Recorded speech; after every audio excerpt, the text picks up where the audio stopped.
ousar enfrentar o imperialismo vai ser preso como Lula foi. Será que o Lula aprendeu uma lição quando foi preso ali, né, e não quer isso para ele, para os seus 3 filhos e para o irmão, que estão com o dossiê sendo operado pelo imperialismo, pela juristocracia e pelos órgãos de controle? Será que é por isso que ele falou de Fernando Henrique Cardoso e de lista do Odebrecht na Suíça, Al Jazeera, e não falou no 71? Independentemente, como o PT jurídico, que é a juristocracia intra-PT, está fazendo a pressão como operadores que são do imperialismo, esses conscientemente.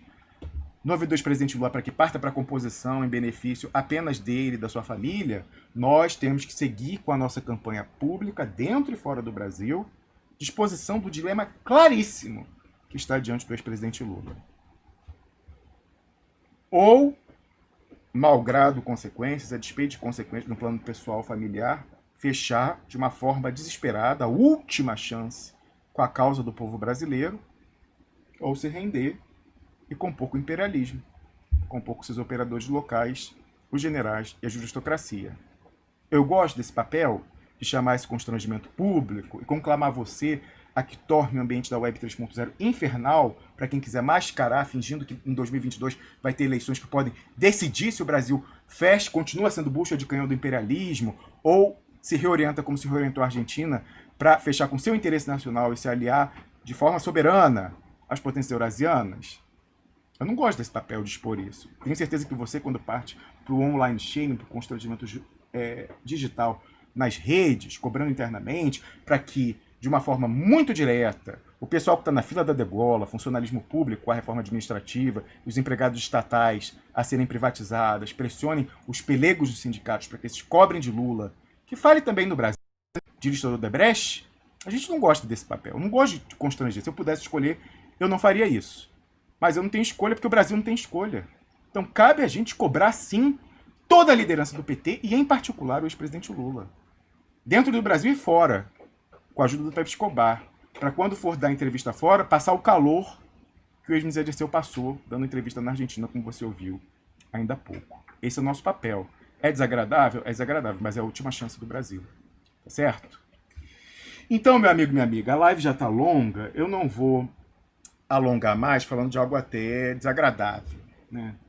Que é aí alguém que eu mencionei, né? Que foi a pessoa para quem o ex-presidente Lula escolheu dar essa entrevista, porque certamente, como faz parte do esquema, essa pessoa, diferentemente da gente, diferentemente dos jornalistas argentinos, não perguntaria sobre lista VIP do Banestado, não perguntaria sobre Dario Messi, que é o Leonardo Atush, editor do Brasil 171, e que o falecido Paulo Henrique Amorim, a quem a gente presta bolsa de reverências, dizia ser, no passado e ainda hoje, um mero operador, um laranja, do financista bandido Daniel Dantas, que tem o seu esquema dentro do PT, né, muito bem relatado em reportagens da Carta Capital ao longo dos governos Lula e Dilma. Né, mas, infelizmente, agora ninguém mais fala de Daniel Dantas, né, e do seu esquema fortíssimo dentro do PT. Esquema esse que gerou, lá em 2011, o Brasil 171. Né? E com esse pecado de origem, meu amigo, minha amiga, não pode sair nada bom daquilo lá. Pode sair no máximo limitante hangout,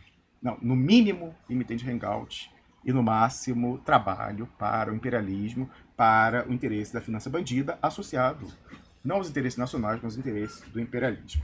Então, meu amigo, minha amiga, eu fiz essa postagem aqui na véspera, nas minhas redes sociais, inclusive no Telegram, que eu recomendo mais uma vez que, se você ainda não faz parte dele, você vá na sequência, o primeiro link na descrição do programa. É um dossiê completo, daquele matador, inapelável, reunido pela rede maravilhosa dos milhares de olhos que compõem a rede do Flu Expresso. Está lá publicado em 12 de agosto em todas as minhas redes sociais e, em primeiro lugar, no Telegram. Dossiê Leonardo Atush, atenção, apenas volume 1. Suposto laranja de Daniel Dantas, ele também, um refém da juristocracia, vira casaca, 180 graus. Essa é a narrativa aparente. Será mesmo? Eu duvido que você acredite nisso depois de ler esse relato e os links e prints que ilustram o que vai aqui, que foi reunido, não por mim, eu estava aqui doente, recuperando, mas você vê como são as coisas, como essa sincronicidade cósmica maravilhosa. A rede, inclusive pessoas sem combinar entre si, começaram a levantar a capivara do sujeito disponível na rede mundial de computadores. Chegaram ao batom na cueca, de que o sujeito é sim um operador do esquema e que é um infiltrado nas nossas fileiras.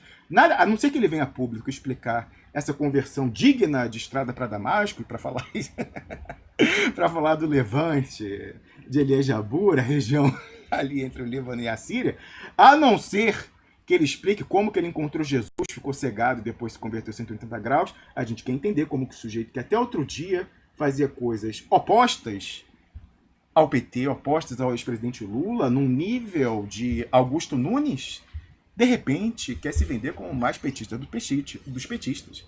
Se ele não explicar o que motivou essa conversão, a gente é levado a crer que ela não é verdadeira, que apenas a operação que dele faz, Daniel Dantas, orientou que ele passasse a se vender como o mais petista entre os petistas. Né? Então é muito constrangedor, eu realmente desafio aquele publicamente, aproveitando as milhares de pessoas que nos assistem de ponta a ponta, a explicar o que motivou essa conversão, aí para falar mais uma vez, referência bíblica, da água para o vinho, entre o Atush de 2010, até 2010, 2009, 2010, do Atush de 2011, quando abre 247, né? Uma coisa fantástica.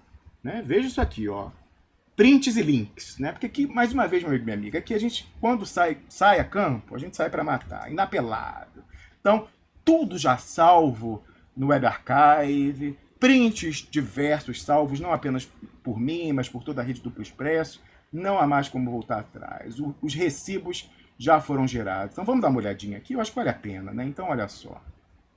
Vamos aqui, vou fechar aqui, para a gente concluir, mostrando, em caso, concretamente, o que significa, praticamente, como sabotagem a nossa luta, alguém que está pego também, ele, pelo saco, pela juristocracia e, em cima, no organograma, pelo imperialismo. Prints e links disponíveis lá no Telegram. Número 1. Matéria do jornal O Globo sobre... Você não vai acreditar se você não conheceu o Leonardo Atush dessa outra encarnação.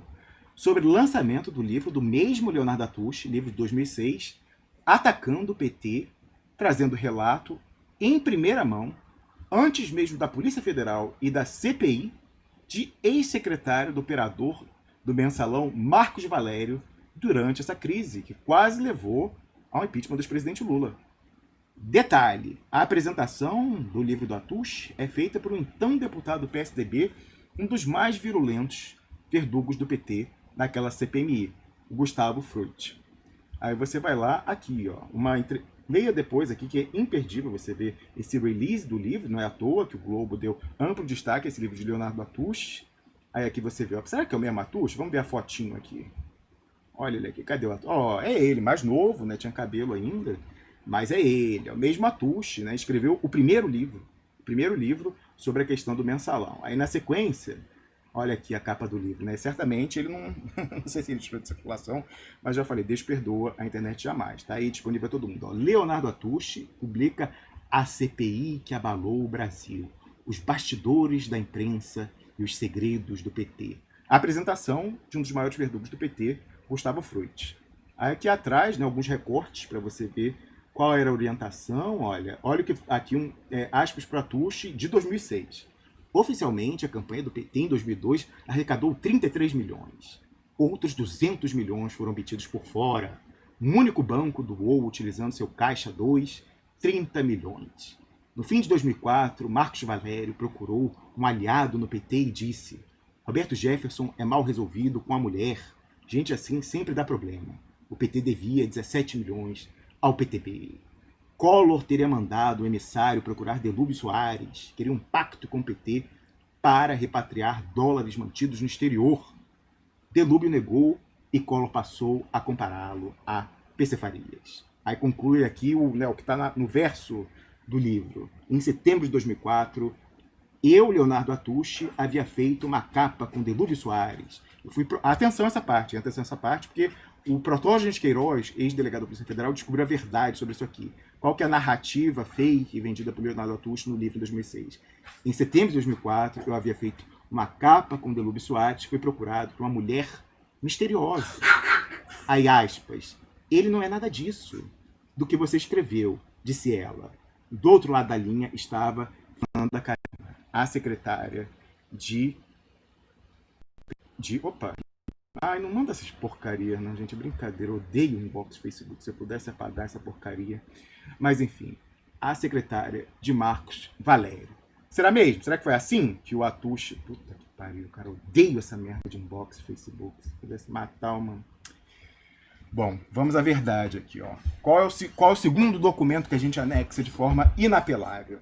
Relatório do delegado de Polícia Federal Protógenes de Queiroz, que por essas e por outras é um asilado aqui na Suíça, perseguido aqui no Brasil, indicando que essa mulher misteriosa, a ex-secretária do Marcos Valério, teria feito tais denúncias, entre aspas, e procurado a Tush a mando de quem? Do patrono dele, Daniel Dantas, que se encontrava, então, em guerra com os fundos de pensão de estatais, cuja direção era nomeada pelo governo Lula e sindicatos amigos, né? E a pessoa responsável era o ex-ministro Luiz Gushiken. Ou seja, tratava-se de uma aparente operação de chantagem, bem ao estilo desse financista bandido, Daniel Dantas. E aqui você vai encontrar um link para a integralidade desse relatório, inclusive com partes já selecionadas pela rede maravilhosa do Duplo Expresso, com as menções ao Leonardo Atush. Aqui, ó. Falando que ele, inclusive, né, pelas apurações que eles fizeram, a investigação, foi não foi assim, não. A sujeita não ligou espontaneamente para o Atush. Foi o Daniel Dantas, que era parte do esquema, que mandou ela procurar, já entregou o dossiê completo e ele publicou como operador que é, até hoje, do Daniel Dantas, né? Mas tem uma coisa engraçada, a gente foi olhar isso e o pessoal achou uma coisa interessante aqui, ó, consubstanciada nessa notinha de rodapé. Mangabeira Unger. Meu amigo e minha amiga, eu não sei o que eu estou fazendo aqui apresentando o programa, porque o Mangabeira Unger deu uma suposta consultoria em direito internacional. Direito internacional eu estudei minha vida inteira, posso não ser professor de Harvard. Então vamos dizer que eu fosse receber um 10º, já estaria muito bom. Mas por suposta consultoria para Daniel Dantas em direito internacional. O que Daniel Dantas queria saber de direito internacional? Que valeria, atenção, 2 milhões de dólares. Está no relato, no relatório aí da Polícia Federal. Não é por essa, é por essas e por outras que o Protógenes de Queiroz não pode voltar ao Brasil, porque a sua vida estaria em risco, como aliás estaria a minha também. Então, olha só, eu coloquei aqui no post. Ó. Ainda nesse relatório de inteligência da Polícia Federal, assinado por Protógenes de Queiroz, há uma anotação interessante de que Roberto Mangabeira Unger, àquela altura ministro do governo Lula, e hoje ligado a quem, gente? Prefaciando quem? Livro de quem? Ciro Gomes, teria levado 2 milhões de dólares do mesmo financista bandido, Daniel Dantas. Também a título de suposta consultoria. Olha, meu amigo e minha amiga, nunca ouvi falar em consultoria de 2 milhões de dólares. Acho que nem o Harry Kissinger.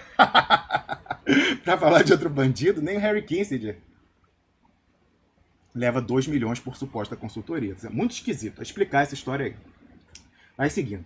Interessante também a observação sobre o local, e isso está no relatório do Protógenes, atenção, agora com o olhar retroativo de 2020 para esse relatório que, salvo engano, é de 2006, 2005, alguma coisa assim.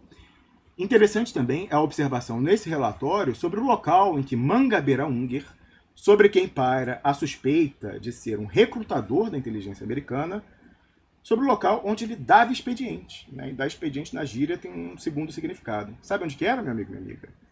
No comando do Exército. O comando do Exército brasileiro. Aí tá aqui o print, olha, aqui no final, aqui embaixo, esse rodapé falando, né, o inusitado Unger da expediente no comando do Exército, e o relato também de que ele levou 2 milhões de dólares a título de suposta consultoria em direito internacional para Daniel Dantas. Que causa será essa aqui? Daniel Dantas no direito internacional, que valia uma consultoria única de 2 milhões de dólares. Incrível isso aí, né? Então vamos lá para o próximo recibo, o próximo print, o próximo link. Depois de ter virado a casaca, né, supostamente, pedido de busca e apreensão, e você entende por que o sujeito está pendurado. Busca, apreensão e de prisão temporária de Leonardo Atush pelo Ministério Público Federal, já no âmbito da Lava Jato, por supostamente ter esquentado dinheiro frio de Caixa 2 com, de novo, minha gente, contratos de consultoria fantasma, fake. Aí me pergunta, é uma praga isso? Gente, será que só eu que não estou nesse negócio de dar consultoria fake? Meu Deus do céu. Aí aqui, O que a gente coloca? Recibos das respectivas transferências anexados nesse expediente do Ministério Público. Atenção, atenção. Você fala, é mentira, né? A Lava Jato mente. Não, não, não, não.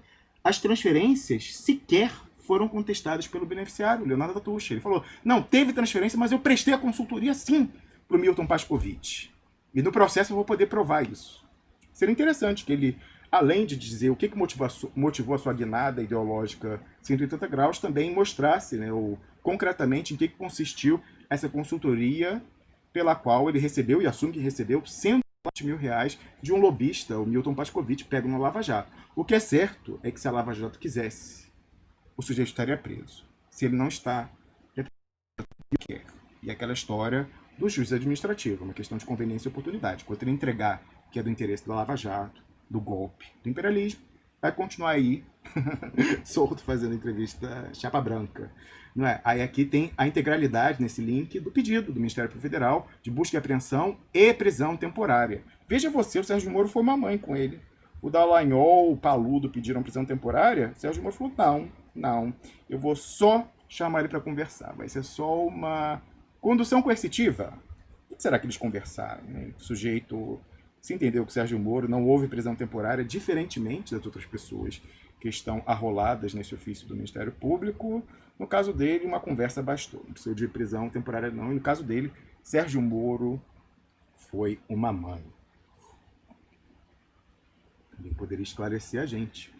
Né? Porque, aí aqui, atenção, a gente selecionou também as partes para fazer, porque é longo o expediente. Ó, aqui está o número da peça, né, os autos do processo. Aí aqui está a parte, olha, o item 3.4, falando da editora 247. Aí aqui falando, né, a fala do Milton Pascovitch, falando que o então tesoureiro do PT, João Vacari Neto, teria falado que era para passar uma grana para o Atush, no caso, R$120 mil, e que era para dizer que tinha consultoria, né, uma consultoria fake, e que esse valor efetivamente foi transferido. O Milton Pascovitch colocou os recibos e o Daniel Atush falou, não, eu recebi sim, mas teve consultoria. E nessa conversa aí, rapidíssima com o Sérgio Moro, ele deve ter convencido, né? Porque o Sérgio Moro, de fato, a sua prisão não mais pediu. Né? Então isso aqui está nessa peça e interessante, né? Com algumas pessoas a Lava Jato é terrível, ultrapunitivista, com outras, como Dario Messer, e como Leonardo Atush, o Sérgio Moro se revela uma mãe. Né? Continuando aqui o relato. Ó. Ou seja, meu amigo, minha amiga, Atush, assim como o restante dos operadores do golpe no Brasil, está também ele pendurado em dossiês. Se a persecução penal não foi adiante até aqui contra ele, diferentemente dos demais alvos daquele mesmo pedido, incluindo José Dirceu e o seu irmão, ambos presos a certa altura, com base nos mesmos elementos, se diferentemente deles o Leonardo Atush não foi preso, é porque assim convinha a Lava Jato. E de forma mais abrangente, assim convinha ao golpe do imperialismo e da finança transnacional contra o Brasil.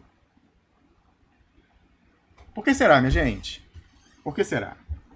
Repito a pergunta. Esse tal Leonardo Atush, aqui, seria a mesma pessoa que estava com o ex-presidente Lula na última terça-feira de manhã?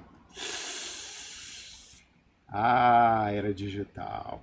A Web 3.0, meu amigo e minha amiga, não perdoa. Para o bem e para o mal, não tem verticalidade. PS. Mais sobre Atush, mais sobre as alegadas chantagens de Daniel Dantas, perdão. Ah, é porque é quase a mesma coisa, né? Enfim.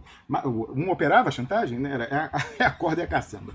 Mais sobre as alegadas chantagens de Daniel Dantas, o patrono do Leonardo Atush, segundo Paulo Henrique Amorim até hoje, em matéria de 2006 de Sérgio Lírio, na Carta Capital, que termina com a seguinte pergunta. Aqui está a matéria, salva para todo sempre. Mas a matéria conclui com a seguinte pergunta. Quem no PT tem medo de Daniel Dantas? E por quê? Quem no PT foi pego pelo saco? Estrelando Márcio Tomás Bastos, Tarso Genro e José Eduardo Cardoso. Sim, meu amigo, minha amiga, não é coincidência não, isso mesmo. A trinca da ENCLA, a Estratégia Nacional de Combate à Corrupção e à Lavagem de Ativos, lavagem de dinheiro, aquela cavalo de Troia para o imperialismo capturar a juristocracia brasileira. Também a quintessência do chamado PT jurídico. Figuram com destaque nessa matéria de Sérgio Lírio, né? Não sei por que a Carta Capital parou de falar essas coisas, né? Enfim, Sérgio Lírio, por onde anda. Se ele topar, eu faço uma live com ele só sobre isso. O convite está feito aqui no ar ao vivo. PPS. 2008.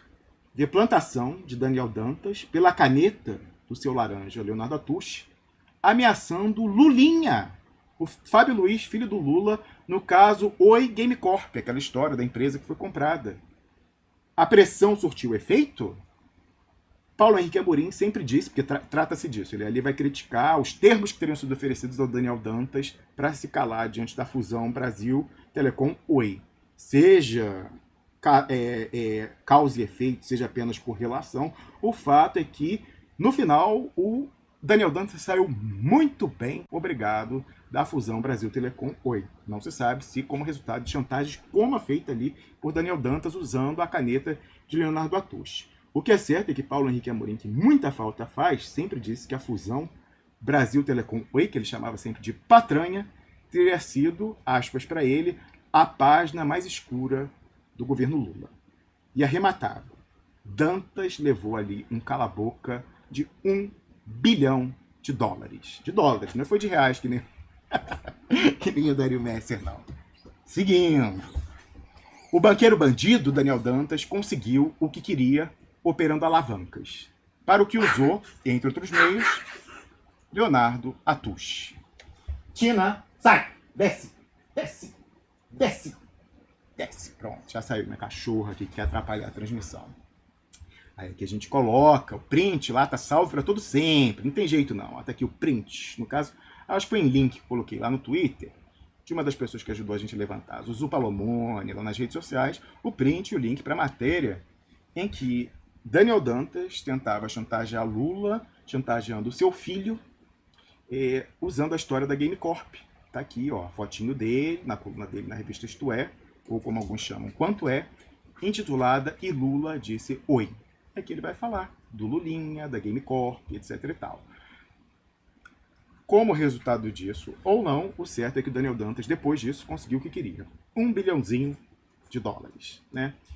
Aí, seguindo aqui no texto, ó, sem esquecer do relatório da Operação Chacal, da Polícia Federal, do ano de 2004, que detalhou como Leonardo Atush operava para o financista bandido Daniel Dantas, alegadamente plantando narrativas encomendadas que auxiliavam, atenção, isso está escrito no relatório, auxiliavam o cometimento de crimes financeiros em colusão com o próprio Daniel Dantas e com a agência privada de espionagem internacional Kroll, intimamente associadas ao atlanticismo, ao Deep State dos Estados Unidos e ao Mossad. A Kroll, todo mundo que se aposenta no Mossad, a Kroll contrata. Aí segue aqui o texto. O vazamento do relatório da Operação Kroll, que ficou... Da Operação Kroll, não, perdão, da Operação Chacal, que ficou em segredo de justiça, o vazamento é cortesia do saudoso Paulo Henrique Amorim. Sempre ele, né? Que falta faz. Aí tá aqui, depois você leia aqui, eles falando que o Leonardo Atush era indispensável para o cometimento de crimes financeiros e outros crimes, inclusive chantagem, extorsão, operados nesse relatório pelo Daniel Dantas e pela Kroll. Aí tá aqui lá, né? O pessoal não quer falar disso, mas é o relatório da Polícia Federal vazado pelo saudoso Paulo Henrique Amorim. Mas você acha que é tudo? Vai ficar ainda mais caricato, né? Olha só. Seguindo aqui, ó. Chegamos a 2020. E por acaso, Daniel Dantas já teria parado de operar Leonardo Atush? Paulo Henrique Amorim até morrer dizia que não. Resgate, olha que incrível. O dia em que Daniel Dantas tentou calar Paulo Henrique Amorim, despejando o mesmo do portal IG. Tudo porque o Paulo Henrique Amorim tomou conhecimento e denunciou o que ele chamava de patranha, as jogadas do Daniel Dantas na Brasil Telecom. Anoto com pesar, tragicamente, quando eu publiquei isso aqui, que depois da morte do Paulo Henrique Amorim, o Conversa Fiada, eu botei entre aspas porque não é mais digno desse nome, né, passa a retransmitir a programação de quem? Do inimigo jurado dele, do Daniel Dantas, do Brasil 171. Eu coloquei um print, né? Trágico, gente, assim, nossa. Então, realmente isso é vilipêndio de cadáver. Ou, para ser vulgar, é mijar na tumba de alguém digno. Na tumba de Paulo Henrique Amorim. Tá aqui, olha. Uma live lá do Brasil 247, olha isso. Aqui eu soube que eu sigo Conversa Fiada. Tá aqui, ó, TV Afiada. No último domingo, retransmissão do programa do Brasil 247. Se o Paulo Henrique Amorim tivesse vivo, isso ocorreria? De jeito nenhum. Alguém que publicou o relatório dizendo que o Leonardo Atush é operador do Daniel Dantas? Certamente não, né? Que coisa. Infelizmente, tragicamente, o Conversa Fiada, depois da morte do seu fundador, foi encampado pelo PT jurídico e pelo próprio inimigo jurado do Paulo Henrique Amorim, pelo Daniel Dantas. Mas isso é menos importante. Vamos aqui a uma resenha, outra coisa que a gente colocou, uma resenha empolgadíssima do Pig, que queria derrubar o Lula, do livro do Leonardo Atush, né? Aquele livro de 2006, lá, falando, o primeiro publicado sobre o mensalão, trazendo o relato da secretária do Marcos Valério. Né? Aí segue aqui o texto. Ó. O livro do Atush foi o primeiro denunciando o mensalão. Isso é até interessante, né? Não foi o Paulo Moreira Leite, que hoje faz live com ele, que escreveu a outra história do mensalão? Seria interessante cotejar os dois livros e que eles promovessem uma live debatendo qual é a versão verdadeira, a do livro do Atush ou a do livro do Paulo Moreira Leite. Não seria interessante? Essa live eu assistiria. Né? Então, nessa resenha, publicada então, tá o print aqui mais uma vez, ó, só você ir lá, cadê o print aqui, ó? Ah, não tá aqui não? Mas tem tá no link, tá no link. Você vai lá depois e lê o link, ó. Nessa resenha, entrevistado antes, Atush é descrito como quem descobriu a secretária de Marcos Valério, trazendo documentos que substanciavam a denúncia de Roberto Jefferson, como apontado acima. Pelo delegado Protásio de Queiroz, nós viemos a saber depois que tudo teria partido do próprio Daniel Dantas, que encaminhou a acusadora com documentos a Atush. Lembremos, Paulo Henrique Amorim, de novo ele, sempre disse que Daniel Dantas seria uma das principais fontes de recurso do Valério Duto, tendo sido blindado por todos os partidos na CPI dos Correios, que ficou popularmente conhecido como CPI do Mensalão. E sobre isso, vê o link que eu coloquei aqui em cima, vê o texto do Sérgio Lírio na Carta Capital em 2006. Ele mostra como havia um acordo PSDB e parte da bancada do PT, e a outra parte se insurgindo contra, porque não estava com o rabo preso, a blindar Daniel Dantas ali. Seguindo aqui no raciocínio, sendo fonte da grana, se é real, o que Paulo Henrique Amorim sempre disse, Daniel Dantas certamente conhecia o esquema. Inclusive conhecia Marcos Valério e a secretária. E conhecia também os tais documentos, né, publicados pelo Atush, tentando desestabilizar e, no limite, derrubar Lula no seu primeiro mandato. Em apenas um salto, tudo caiu prontinho, o dossiê completo, no colo do operador de Daniel Dantas, Leonardo Atush, que publicou o livro Bomba, divulgado em todo o Piguinho Vermelho, o primeiro deles, o Globo, em pleno ano de reeleição de Lula, 2006. Aí, mais uma vez, aquela estranheza. O mesmo Lula que estava na manhã dessa última terça-feira com Leonardo Atush. Como conciliar uma coisa com a outra, meu amigo, minha amiga? Mas não é tudo não.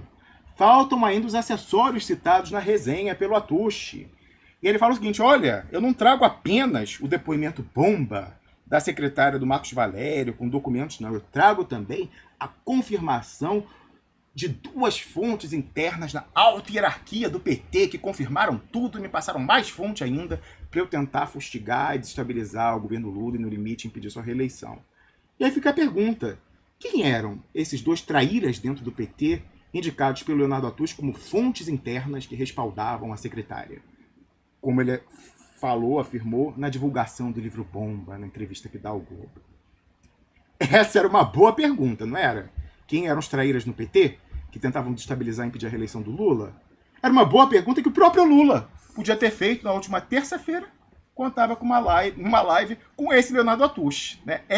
Essa live alternativa eu gostaria de ter visto, essa fanfic. Né? Essa eu queria ver, com o Atush perguntando ao Lula da lista VIP do Banestar dos Odebrecht Papers na Suíça, e, por sua vez, o Lula perguntando a ele sobre quem eram os traíras no PT que tentaram, junto com o Atush e com o Daniel Dantas, derrubar ele. Essa live alternativa eu queria ver. Tenho certeza que você que está nos vendo também. Acabou não. PPPS. Obrigado, e não posso agradecer de forma suficiente, obrigado aos diversos pares de olhos que fizeram esta primeira, eu falei, o volume 1, pesquisa. Detonaram. Acabou não, extras, aqui a gente faz serviço completo. Leonardo Atush, por Paulo Henrique Amorim, uma postagem que ele coloca, inclusive, o vazamento desse relatório da Operação Chacal. Atush por Marco Aurélio Caroni. Atush por Reinaldo Azevedo, né, e o Reinaldo Azevedo tem uma melhor ainda. Aí depois, Atush por Mino Pedrosa. E por último, Atush por Dantas. Atush por ele próprio, Daniel Dantas e Nagy Narras. Pegos num grampo da Operação Chacal, né? E aqui tem o áudio do grampo feito com autorização judicial. A operação essa tocada àquela altura pelo ex-delegado Protógenes Queiroz, que, não por outra razão, está asilado aqui na Suíça. Olha essa, assim, se você tem alguma dúvida de que o sujeito é um farsante e segue operando para Daniel Dantas, o que episodicamente significa ele ser o editor formal de um site supostamente aliado aos interesses do PT, mas é de certo PT, é do PT, dos informantes que tentaram com ele derrubar o Lula em 2006, né? Olha isso aqui, atenção, né? O pessoal realmente, parabéns, pessoal. Quem encontrou isso aqui, eu queria dar um beijo na boca. Que me desculpe, meu companheiro, mas queria dar um beijo na boca. Ó, cara perigoso, aspas para Tush. Em e-mail enviado a Reinaldo Azevedo em 2009, gente, 2009, final do governo Lula, publicado por esse último, Reinaldo Azevedo, em 2012, Leonardo Atush diz que Lula é um cara perigoso e fala que o Lula estava realizando a chavização do Brasil. E no e-mail, o Leonardo Atush diz que Lula já teria destruído o PT, depois destruiu o Congresso e destruía, segundo Atush, falando a Reinaldo Azevedo em off, no e-mail, destruía naquele momento o judiciário e que o próximo alvo seria a imprensa. Quem dava certeza, porque ele fala isso pro Reinaldo Azevedo, pô, fecha comigo, porque o Lula quer fazer uma operação contra a imprensa e tal. Aí falou, ó, sabe como é que eu sei? Porque uma fonte, um alto cardeal do PT me falou. Aí eu me pergunto mais uma vez, essa pergunta eu também queria que o Lula tivesse feito na terça-feira. Quem que dava a certeza ao Atush e que ele tentou transmitir ao Reinaldo Azevedo de uma iminente operação da Polícia Federal em 2009 contra a imprensa? Será que era a mesma fonte de dentro, cardeal do PT, que ele indica no livro? Quem será? Nossa, essa seria uma das primeiras perguntas que eu faria. Infelizmente, o ex-presidente Lula não lhe ocorreu fazer essa pergunta. Certamente ele não terá conhecimento desse e-mail, né, publicado desde 2012. Olha aqui, você fala, pô, Romulo, não é possível, você está exagerando. Não, olha aqui, ó. Isso aqui é um print da publicação do Reinaldo Azevedo. Diz o Reinaldo Azevedo, no dia 23 de abril de 2009, Leonardo Atush se mostrava preocupado com a chavização do Brasil. E aqui agora, aspas para Leonardo Atush em e-mail enviado a Reinaldo Azevedo. Caro Reinaldo, anote aí. Já estamos em estado pré-revolucionário. Primeiro, Lula destruiu o PT com o mensalão. Depois destruiu o Congresso. Agora destrói o Judiciário. E que declaração malandra essa última de Buenos Aires. A próxima instituição é a imprensa. Dizem que já tem uma operação da PF preparada. Atenção, diz o Atush sobre Lula. O cara é perigoso. Ouvi isso de um petista do Alto Comissariado. Abraços, Leonardo. É esse aí que estava na live com Lula, na terça-feira. Como conciliar uma coisa com a outra, meu amigo, minha amiga? Aí você fala, porra, mais baixo que isso não dá pra ir, tá? O que tá ruim sempre pode piorar. Pra acabar, Atush acusa o PT, em 2008, de ter rachado com as Farc, né, a guerrilha colombiana, dinheiro de resgate de reféns brasileiros sequestrados naquele país. Aqui o print, mais uma vez, ele apagou a matéria da Isto É, porque ele ainda tá lá, meu amigo, minha amiga. Ele também é uma Penélope, né? Aliás, não Penélope, porque as duas atuações são no mesmo sentido. Ele é Dr. Jekyll, Mr. Hyde, mas também, se fosse para os dois sentidos. Ele ainda é colunista e editor na Isto É. Não parou, não. De dia ele tá no 71, de noite ele tá na Isto É. Mas olha aqui o printzinho da matéria. Ele apagou, mas o print é eterno. O print, como os diamantes, são eternos. Da matéria tá aqui, ó, por Leonardo Atush, revista Isto É, publicada em 12 de março de 2008. O PT e as Farc. E aqui ele diz, né, não afirma cabalmente, mas fala que é muito provável que o PT tivesse, junto com as Farc, no sequestro e rachando os dólares pagos por Andrade Gutierrez em troca de reféns brasileiros, engenheiros dessa empreiteira, né? Como é que essa pessoa, que em 2008 publicava isso, em 2009 dizia que o Lula era um cara perigoso, se torna 2 anos depois, em 2011, editor de um site supostamente petista? É petista do esquema dos infiltrados, né, que junto com ele tentaram desestabilizar e no limite derrubar o Lula durante todo o seu mandato. É isso que eu gostaria de ver esclarecido numa live da qual participasse Lula, que foi alvo dele, e o próprio Leonardo Atush. Tenho certeza que agora, com essa ampla repercussão que estamos dando aqui, ele explicará essa circunstância. E eu termino com essa pergunta, que é retórica, infelizmente, né, porque a gente mostrou aqui os recibos. Mas eu termino, então, fazendo a pergunta mesmo que retórica. É esse Leonardo Atush dizendo que o PT se associou às Farc para rachar resgate de refém, o cara perigoso que estava chavizando o Brasil, que escreveu o livro do Mensalão, que tentou chantagear o Lula com a história de Game Corp do Lulinha. É esse o mesmo Leonardo Atush que estava com o Lula numa live na última terça-feira? Meu amigo, minha amiga, é o mesmo Atush. Não é surpresa, portanto, que esse cidadão não tenha perguntado ao Lula sobre os documentos do Odebrecht na Suíça, não tenha cobrado do Lula a sua responsabilidade histórica para com o Brasil e para com a América Latina, e não tenha cobrado do Lula e também do Dirceu, diferentemente dos jornalistas argentinos, a lista VIP do Banestado. Mas gostem eles ou não disso, para fazer isso no lugar deles, estaremos nós aqui. Eu e você, Expressional. Que eu termino, então, rendendo a minha homenagem aos milhares de olhos, aos milhares de dedinhos em tela que compartilham esse programa, criando a massa crítica, e que fornece a gente dessa inteligência construída em rede. Eu não fiz uma pesquisa para fazer esse dossiê. Isso aí foram as pessoas espontaneamente, no último sábado, domingo e segunda, que levantaram, e eu apenas concatenei tudo de uma forma lógica. Isso é duplo expresso. Imperialismo e operadores locais. Durmam com isso. Tá certo? Muito obrigado a você que ficou com a gente até aqui. Curta esse vídeo se não fez ainda. Assine o nosso canal. Veja se você permanece como assinante. Afinal, somos sabotados pelo YouTube, inclusive com a desinscrição. Peça para ser meu amigo no Facebook para ajudar a gente a divulgar lá também. Mas mais importante do que tudo isso, vá para os meios blindados da sabotagem do imperialismo. Vá para o nosso canal no Telegram. Primeiro link aí na descrição. Peça para ser meu amigo no VK Russo, também está aí na descrição. Peça para ser meu amigo, meu contato no LinkedIn. Siga a gente nas outras todas as plataformas em que a gente está, blindadas do imperialismo. Vá para o nosso site, coloque o seu e-mail lá no campo da mala direta e acione o sininho vermelho no canto esquerdo inferior para receber notificações no seu navegador toda vez que a gente estiver no ar com uma live ou com um artigo. Porque se depender do imperialismo dos algoritmos submetidos ao Deep State como o do YouTube, você não saberia que essa live maravilhosa, para dizer o mínimo, né, ocorreu. Eu mostrei aqui 0 indicação. 0. Nenhuma pessoa entrou nessa live por sugestão do YouTube. Nem mesmo quem assina o canal do Duplo Expresso. É por isso que você tem que estar no canal do Telegram. E não é à toa que é o primeiro link na descrição do programa. Com essa consideração ultra estratégica, eu concluo essa transmissão, na certeza de que, se Deus quiser, a gente volta numa próxima oportunidade para continuar infernizando o imperialismo e os seus operadores locais no Brasil, todos eles traidores da pátria, não porque querem, mas porque, como elite brasileira, foram pegos pelo saco. Até lá.